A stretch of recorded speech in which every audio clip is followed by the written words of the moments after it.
రోజు రోజుకి గోల్డ్ రేట్లు పెరుగుతున్నాయి. తాకట్లో ఉన్న బంగారానికి వడ్డీలు పెరుగుతున్నాయని టెన్షన్ పడుతున్నారా? కొమ్మూరి గోల్డ్ వచ్చాక ఆ టెన్షనే పోయింది. కొమ్మూరి గోల్డ్. నమస్తే, this is Shaurya. Arunachalam. So ఇదందరికీ కూడా చాలా పవిత్రమైన స్థలంగా భావిస్తారు. తిరుమల తిరుపతి దేవస్థానం ఎలాగో, సింహాచలం అప్పన్న ఎట్లాగో, ఇలా పెద్ద పెద్ద దేవస్థానాలతో పాటు అరుణాచల గిరి ప్రదక్షిణ అనే దానికి చాలా వాల్యూ ఇస్తూ ఉంటారు. మరి అటువంటి గిరి ప్రదక్షిణ చేస్తున్న మహిళకి ఒక భయంకరమైన సంఘటన అయితే జరిగింది. అది చెప్పడానికి కూడా చాలా ఇబ్బందికరంగా ఉంది. అసలు ఏం జరిగింది ఏంటి అనేది అయితే మనం మాట్లాడదాం. మనతో పాటు సీనియర్ జర్నలిస్ట్ దమ్ము బాలాజీ గారు. సార్ నమస్తే. సార్ నమస్తే. సార్ అంటే ఎట్లా తీసుకోవచ్చు సార్ అరుణాచలంలో జరిగిన సంఘటన? అంటే చెప్పండి సార్. అంటే దాని గురించి అసలు ఎక్స్ప్లెయిన్ చేయండి. అడగడానికి కూడా క్వశ్చన్ రావట్లేదు. మనకి అరుణాచలం అనేది ముఖ్యంగా తెలుగు వాళ్ళకి వెరీ పాపులర్. ఈ మధ్య కాలంలో మన వాళ్ళు రోజు అంటే ఎవరి మంత్ గుడి అక్కడికి వెళ్ళే వాళ్ళు నాకే చాలా మంది తెలుసు. మా ఫ్రెండ్ కూడా రెగ్యులర్గా వెళ్తాడు ఎవరి మంత్. నేనైతే ఇప్పటి వరకు వెళ్ళలేదు. మన వాళ్ళకి ఇంకా కొంత సాహిత్యం చదివే వాళ్ళకి చలం అక్కడ ఉండడం కూడా వెరీ పాపులర్. అరుణాచలం చలం, అరుణాచలంలో చలం, ఇలాగంతా పుస్తకాలు వ్యాసాలు వచ్చాయి. ఆయన చాలా కాలం అక్కడే ఉన్నాడు. ఆయన చిన్న సమాధి కూడా అక్కడ ఉందని చెప్తారు. ఎందుకంటే రమణ మహర్షి ఉన్నప్పుడే ఆయన వెళ్ళాడు. So Ramana Maharshi very popular. దాని తర్వాత అరుణాచలం అది కొండ ఉండడం, తర్వాత అగ్నిలింగం ఉంది అక్కడ. పంచభూత లింగాల్లో అదొక పాపులర్ అగ్నిలింగం ఉంది. అట్లాగే అక్కడ అరుణాచలేశ్వరుడు పేరుతో శివుడు నెలవైన ఇదనమాట. సో మనోళ్ళు రెండోది ఏంటంటే మామూలుగా ప్రజలకే కొత్త దేవుళ్ళు కావాలి ఎప్పటికప్పుడు. వెంకటేశ్వరుడు సరిపోక మళ్ళీ సాయిబాబాకి వెళ్ళారు, అయ్యప్పకి వెళ్ళారు కొద్ది రోజులు. ఆ తర్వాత ఇక్కడ Chilukuri Balaji temple, visa temple అని కొద్ది రోజులు పొలవమని వెళ్ళారు. ఇప్పుడు అరుణాచలాన్ని పట్టుకున్నారు. సో అక్కడ మామూలుగా అయితే తమిళనాడు, కర్ణాటక, ఆంధ్ర, ఈ ఆంధ్ర అంటే తెలుగు వాళ్ళు, ఈ 4 రాష్ట్రాల నుంచి ఎక్కువ మంది వెళ్తారు. ఇందులో మెజారిటీ వెళ్ళేది తెలుగు వాళ్ళే. మా ఫ్రెండ్ చెప్తున్నాడు, మనోళ్ళు అంటే అక్కడ అసహించుకునే పరిస్థితి వచ్చిందంట. లోకల్స్ ఏం మీకు లేరా శివ టెంపుల్స్? అక్కడ శ్రీశైలంలో ఉంది, కాళహస్తిలో ఉంది, చాలా చోట్ల మీకున్నాయి కదా, అక్కడికి ఎందుకు పోరు? మీరెందుకు ఇక్కడికి వచ్చి మమ్మల్ని ఇచ్చేస్తున్నారు? ఇంతకుముందు ఏంటంటే గుడికి మా ఫ్రెండ్ కూడా చెప్తున్నాడు, గతంలో ఆయన ఎప్పటి నుంచి వెళ్తాడు, ఆయన వెళ్ళేటప్పుడు సింపుల్గా అలా దర్శనం చేసుకుని వెళ్ళిపోయాడంట. ఇప్పుడు 3-4 గంటలు పడుతుందంట. సో ఎందుకంటే మనోళ్ళే ఎర్లీ మార్నింగ్ వెళ్ళిపోయి గొడవలంతా కూడా మనోళ్ళే అంటే కొట్టుకుంటుండేది, కేసులంతా కూడా మనోళ్ళ వల్లే అక్కడైనాయి. అక్కడ ఉన్న తమిళ వాళ్ళు తిడుతున్నారంట, మీరు వచ్చి మొత్తం గబ్బులేపేశారు ఇక్కడ అని. అంటే మనోళ్ళు అక్కడికి వెళ్ళి పెంట చేస్తున్నారు, ఒక్కడికి భక్తి లేదని మా ఫ్రెండ్ చెప్తున్నాడు. అమ్మాయిలు కూడా అలాగే మంచి మోడర్న్ డ్రెస్సులు వేసుకొని, రెచ్చగొట్టే డ్రెస్సులు వేసుకొని వస్తున్నారు. 3-4గా వాళ్ళకి ఎటువంటి ప్రొటెక్షన్ లేకుండా కూడా వస్తున్నారు అనేది మా ఫ్రెండ్ చెప్తున్నాడు అక్కడ. అంటే ఇక్కడ ఏంటంటే ఇది గిరి ప్రదక్షిణ అంటారు. రాజగోపురం దగ్గర నుంచి స్టార్ట్ అయ్యి గిరి ప్రదక్షిణ మొత్తం 14 కిలోమీటర్లు ఉంటుంది ఈ కొండ చుట్టూ. ఈ మొత్తం స్ట్రెచ్ ఏమవుతుందంటే, పగులైతే షాపులు, రకరకాల జనము, గుంపులుగా వెళ్ళడం ఇవన్నీ ఉంటాయి. కానీ నైట్ కానీ మామూలుగా ఏంటంటే ఎర్లీ మార్నింగ్ 3కే స్టార్ట్ అవుతారు, బయలుదేరుతారు చాలామంది. కొంతమంది ఈవినింగ్ వెళ్తారు, 5 గంటల ప్రాంతంలో వెళ్తారు. అలాగే ఇది వైశాఖ పౌర్ణమి అనమాట, పౌర్ణమి. సో ఈ వైశాఖ పౌర్ణమికి 30-31 2 రోజుల్లో 2 రేపులు జరిగాయి ఇక్కడ. ఇక్కడ మా ఫ్రెండ్ చెప్తున్నది ఏమంటే కొంత ఒక 5-6-7-8 కిలోమీటర్ల స్ట్రెచ్ బాగాలేదంట. అంటే బాగాలేదంటే రైట్లో ఏమో కొండ ఉంటుంది, లెఫ్ట్లో అంతా కూడా మధ్యలో ఇటుపక్క అడవిలాగా ఉంటుంది. అంటే షాపులు మూసేసినాక నిర్మానుష్యంగా ఉంటుంది. సో ఎవరైనా ఒక గుంపు వెళ్ళి ఒక వ్యక్తిని ఎత్తుకొని వెళ్ళినా మిగతా వాళ్ళు ఎవరు పట్టించుకోరు, ఎవరికి తెలియదు అంట. అక్కడ ఏంటంటే ప్రాపర్ లైట్స్ కానీ సీసీటీవీలు కానీ ఏమీ లేవు. అందుకని గుంపులుగా వెళ్ళమని చెప్తారంట. కానీ కొంతమంది అమ్మాయిలే వినట్లేదు అలాగా అని ఆయన చెప్తున్నాడు. 2 అమ్మాయిలు వెళ్ళింది కూడా నేను చూశాను. వాళ్ళకి చెప్పాను కూడా, అమ్మ మీరు ఇట్లా వెళ్ళకండి, ఆటో పట్టుకొని ఆటోలో వెళ్ళండి అని చెప్తే కూడా వాళ్ళు వినలేదు. వాళ్ళు అసలు ఫోన్లు, వాళ్ళ పరాకులు, వాళ్ళ వ్యవహారం ఏందో, వాళ్ళు భక్తి కోసం వచ్చినట్టయితే నాకు అనిపించలేదని ఆయన రీల్స్ చేయడం. వాళ్ళు ఏదో అంటే ఇంట్లో బయటికి పంపిరు కాబట్టి దేవుడి కంటూ పంపిస్తారు వచ్చేయడం ఇలాగా ఉంది. అలాగా ఉన్నా కూడా రావచ్చు, తప్పులేదు. కానీ అక్కడ సేఫ్టీ చూసుకోవాలి కదా అనేది మా ఫ్రెండ్ చెప్తున్నది.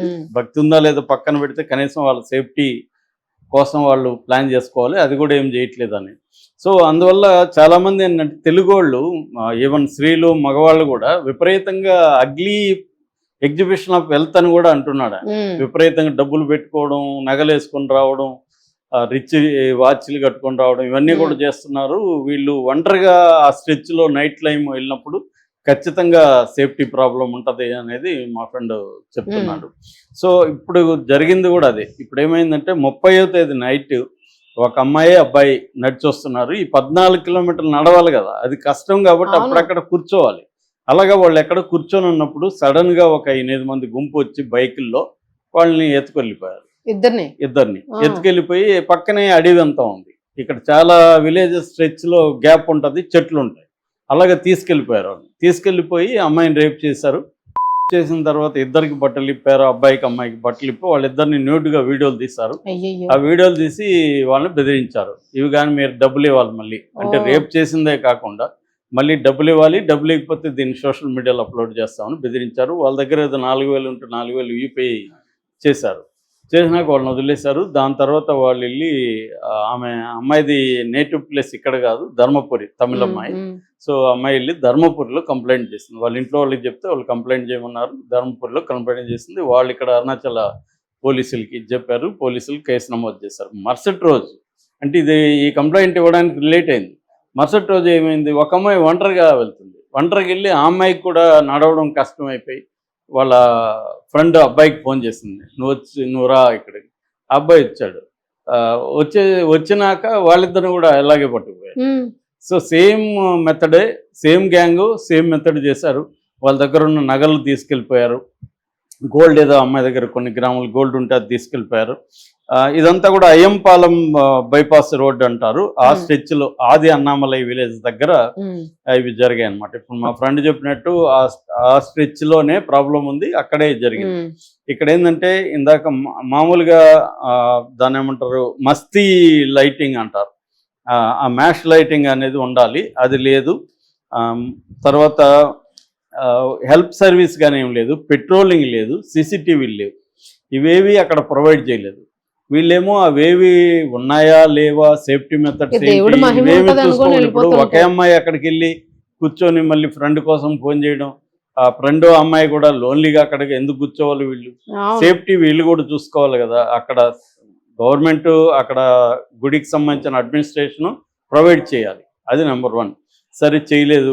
మనం వెళ్ళేవాళ్ళు ఇవన్నీ చూసుకోవాలి కదా, ఇవేమి చూసుకోకుండా ఇక్కడ ఏదో అంటే చాలా మంది ఏమనుకుంటారంటే గుళ్ళు దగ్గర సేఫ్టీ అనుకుంటారు, అదే దేవుడు ఉంటాడు అనుకుంటారు. కానీ అక్కడే వీళ్ళు కూడా ఉంటారు, లోకల్ గ్యాంగ్, వాళ్ళకి కూడా సేఫ్ గా అనిపిస్తుంది. ఇది ఇక్కడైతే వీళ్ళు అజాగ్రత్తగా ఉంటారు, వాళ్ళు రెక్కేవన్నీ చేసుకుంటారు కదా, లోకల్స్ కాబట్టి వాళ్ళకి తెలుసు బైకులు తిరుగుతున్నారు. అలాగా ఇప్పుడు ఇద్దరిని ఇంత దారుణంగా చేశారు, 2 కేసులు పెట్టారు. Vijay government already women safety మీద ఆయన ఫస్ట్ ఇచ్చిన హామీని, అది దానికి తగినట్టుగానే ఆయన సింగపెన్ అనే ఒక పోలీసు వ్యవస్థను కూడా ఏర్పాటు చేశాడు. సో రాగానే కోయంబత్తూరులో ఒక రేప్ జరిగింది, ఇప్పుడు ఇది 3వది, 2 రేపులు కలిపితే. సో అందుకని విజయ్ సీరియస్గా తీసుకొని దీన్ని ఒక హై లెవెల్ కమిటీ వేశాడు.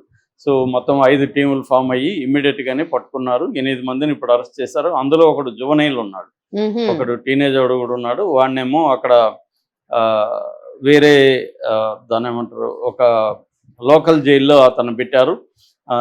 వీళ్ళని మిగతా 7 మందిని మాత్రం వెల్లూరులో సెంట్రల్ జైల్లో పెట్టారు ప్రస్తుతానికి. వీళ్ళని ఎన్కౌంటర్ చేస్తారన్న ఇది కూడా ఉంది, ఎందుకంటే విజయ్ సీరియస్గా ఉన్నాడు. మొన్నటి నుంచి అది వైరల్ అవుతుంది, యోగిలాగా ఒక బ్యాచ్ని ఎన్కౌంటర్ చేస్తే కానీ భయం ఉండదు అన్న ఇది కూడా ఉంది. మరి విజయ్ ఆ ఎక్స్ట్రీమ్కి వెళ్తాడా, ఎందుకంటే తమిళనాడులో పోలీస్ వైలెన్స్ మీద చాలా కంప్లైంట్లు ఉన్నాయి. ఈవెన్ స్టాలిన్ గవర్నమెంట్ ఓడిపోవడానికి వన్ ఆఫ్ ద రీజన్స్ కూడా పోలీస్ బ్రూటాలిటీస్ ఎక్కువ ఉంది. ఆ మధ్య కూడా పోలీసు ఒక బ్యాచ్కి మరణశిక్ష కూడా పడింది, మన తండ్రి కొడుకులను చంపేశారు కొట్టి. అందువల్ల ఆల్రెడీ దాని మీద సినిమాలు కూడా వచ్చాయి. వెట్రిమారన్ సినిమా తీశాడు విచారణ పేరుతో. సో అక్కడ పోలీస్ బ్రూటాలిటీస్ మీద చాలా బ్యాడ్ నేమ్ ఉంది. అందుకని ఇప్పుడు కానీ తను వదిలాడు అనుకో పోలీసులకి ఎన్కౌంటర్ చేయమని, మళ్ళీ ఎన్కౌంటర్లు అక్కడ స్టార్ట్ అయింది అనుకో, ఏముంది రేపు పొద్దున పోలీసులకి నచ్చపోయినా ఎన్కౌంటర్ చేసేసి స్త్రీల మీద అత్యాచారం చేయబోయారు, మేము చంపామని చెప్పొచ్చు. కాబట్టి ఎప్పుడైనా కూడా సత్వర న్యాయం జరగాలి, కానీ అది ఎలా జరగాలి, with in the legal permits లో జరగాలి. అట్లాగే తమిళనాడులోనే మొన్న 71 రోజుల్లో డబుల్ డెత్ పెనాల్టీ వేశారు ఒక మైనర్ బాలిక కేసులో. అది రికార్డు ఇండియాలోని 71 రోజుల్లో ట్రైల్ అయిపోయి అవును. ఎందుకంటే స్పీడ్ జస్టిస్ అనేది స్పీడ్గా ఫాస్ట్ ట్రాక్ కోర్ట్ అనేది జరిగింది. విజయ్ ఆ వైపుగా చేయగలిగితే విజయ్కి పేరు వస్తుంది. అంటే దీన్ని స్పీడ్గా విచారించి ఫాస్ట్ ట్రాక్ కోర్టు పెట్టి సీరియస్ వాళ్ళకి కానీ ఇప్పుడు వీళ్ళకి సీరియస్గా పనిష్మెంట్ ఇవ్వగలిగితే 8 మందికి అప్పుడు కొంతవరకు అది భయం అనేది పనిచేస్తుంది. వస్తుంది. అది కాకుండా ఎన్కౌంటర్ చేయడం మొదలు పెడితే అది పోలీసులకి నెగిటివ్ కింద వెళ్తుంది. నెగిటివ్ అయిపోతుంది, పవర్ ఇచ్చేసినట్టు అయిపోతుంది. అది ప్రాబ్లమేటిక్. మరి ఏం చేస్తారనేది చూడాలి. ఏదేమైనా ఇది దారుణంగా ఒక భక్తులు వీళ్ళిద్దరు కూడా తమిళోళ్ళే. సెకండ్ అమ్మాయి అయితే చేసిన gang local gang. Local gang అక్కడ ఉన్న గ్యాంగే. అందుకని వాళ్ళకి ఆ ఏరియా మీద పట్టుంది. ఎక్కడ పట్టుకెళ్ళచ్చు వాళ్ళని ఏంటి అనేది. రెండు కూడా సిమిలర్ గానే చేశారు వాళ్ళు. అలవాటుగా చేసిన ఇంకా కూడా ఉన్నాయని నమ్ముతున్నారు పోలీసులు. ఎందుకంటే చాలా మంది బయటకు వచ్చి కంప్లైంట్లు ఇవ్వరు కదా, వీళ్ళు చాలా చేస్తున్నట్టుగానే పోలీసులు భావిస్తున్నారు. అవన్నీ ఇప్పుడు వాళ్ళ దగ్గర నుంచి రాబట్టే కార్యక్రమంలో పోలీసులు ఉన్నట్టుగా తెలుసు. Right sir, thank you.